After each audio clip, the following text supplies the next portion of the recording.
Okay,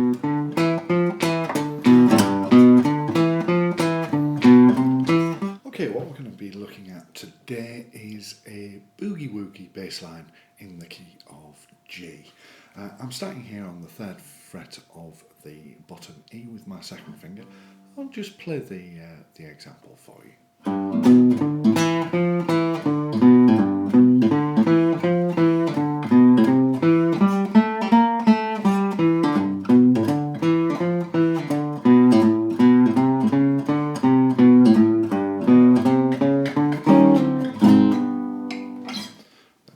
Just a very simple boogie bass line, perfect for lots of swing blues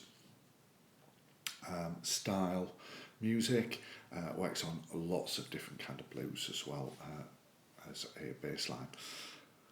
And let's break it down. So we've got some kind of G arpeggio here. So starting with the 2nd finger at 3rd fret on the bottom A, moving to 2nd fret of the A with the 1st finger, and then the pinky playing the 5th fret of the A string. Let's just practice that. And then we can come down as well. There is a G major arpeggio, so perfect to practice with.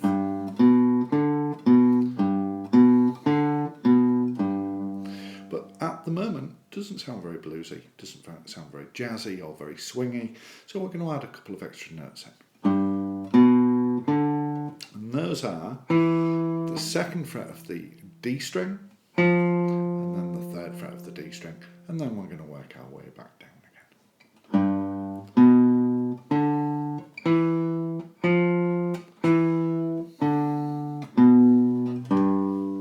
There we go.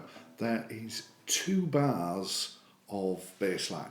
So the bar count is 1, 2, 3, 4. 4, 1, 2, 3, 4. 1. There we go. So this bass line lasts for 2 bars.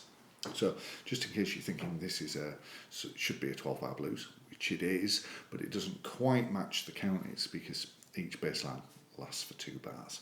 So we're going to repeat that bass line a second time.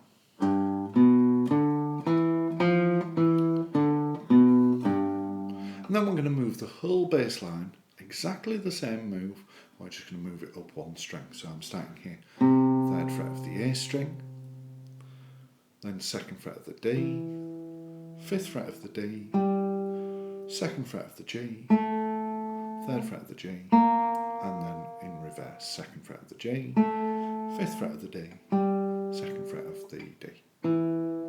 Okay, so there's our 2nd version of the riff. Here we go. 1, 2, 3, 4.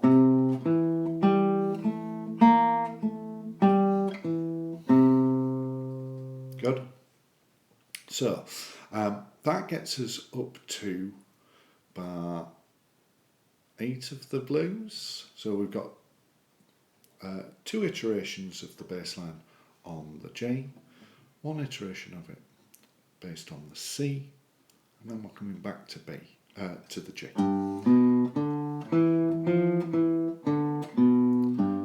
Now we need a turnaround lick. A lot of swing blues tends to have a bass line which runs over the 2-5 as a turnaround. People more familiar with modern blues would be expecting a 5-4 at this point in the blues from bar 10 onwards, but actually in a lot of 40s blues and blues before then we tend to get either a 2-5 or just a 5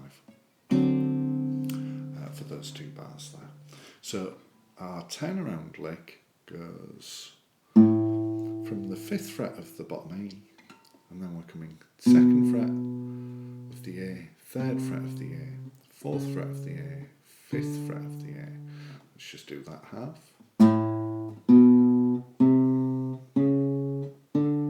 And then we're going to go in reverse, but we're going to skip out that 3rd finger. So we're just coming to the 2nd finger, 1st finger, 4th finger, 5th fret of the E, and then we can hit our G note there to begin our turnaround, which is 2, 3, 4, 5 on A string.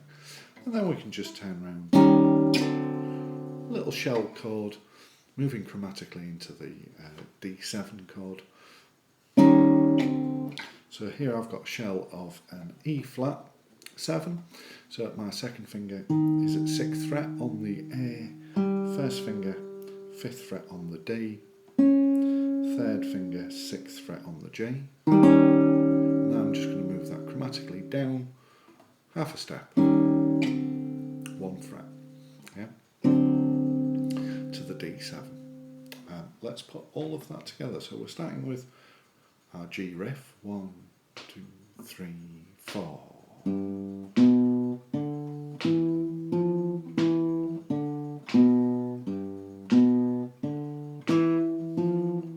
Now to the C riff.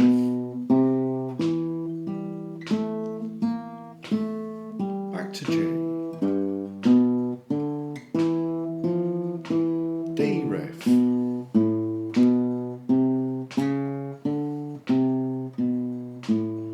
Turn around.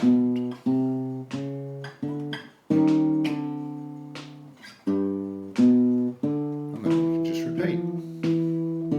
And the beauty of the blues is that turnaround lick takes us back round inexorably to the top of the tune again, and we are forced to just go round and round and repeat and repeat. Obviously, if we want to finish the song, we need another option. And then we can just chromatically approach the 1 chord. Here I'm using the shell of a G7 chord. First finger, 3rd fret of the bottom E. Second finger, 3rd fret of the D string. Third finger, 4th fret of the G. And I'm muting the A string with the pad of my first finger. So we get. And then the top 2 strings are muted with the backs of other fingers. So if I do get a little bit frantic in my right hand, it's all good. We're not going to hear anything untoward. Okay, let's bring that more up to speed. Not quite competition speed yet, but we'll speed it up just a little. 1, 2, 1, 2, 3, 4.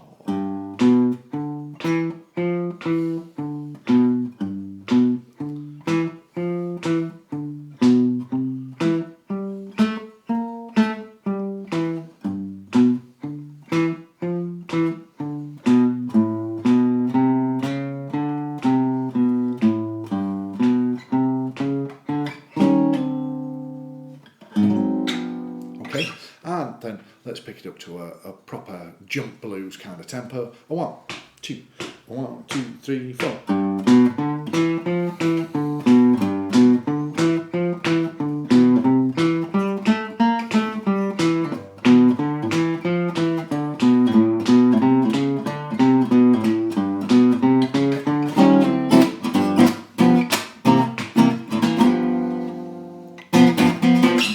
Something a little bit like that. So there we have a swing blues bass line, which you can use at any given moment in time. It's one of my absolute favourite things to play on the guitar. It becomes very addictive. You will notice that I am tapping my foot on the 2nd and 4th beat of the bar, which really helps out with the swing phrasing. So 1, 2, 1, 2, 3, 4. And that's how we count in for a swing tempo. 1, 2, 1, 2, 3, 4. There I'm tapping my foot. Obviously I'm a guitar player, so my hands are busy. If I was counting in for another instrument, if I was a saxophone player or a trumpet player, I might be counting in 1, 2, 1, 2, 3, 4, 1, 2, 3, 4, 1, 2, 3, 4. Yeah? So they're clicking, accenting the 2nd and the 4th beat. And that's really one of the keys for getting your swing phrasing to work nicely. Anyway, I hope that helps.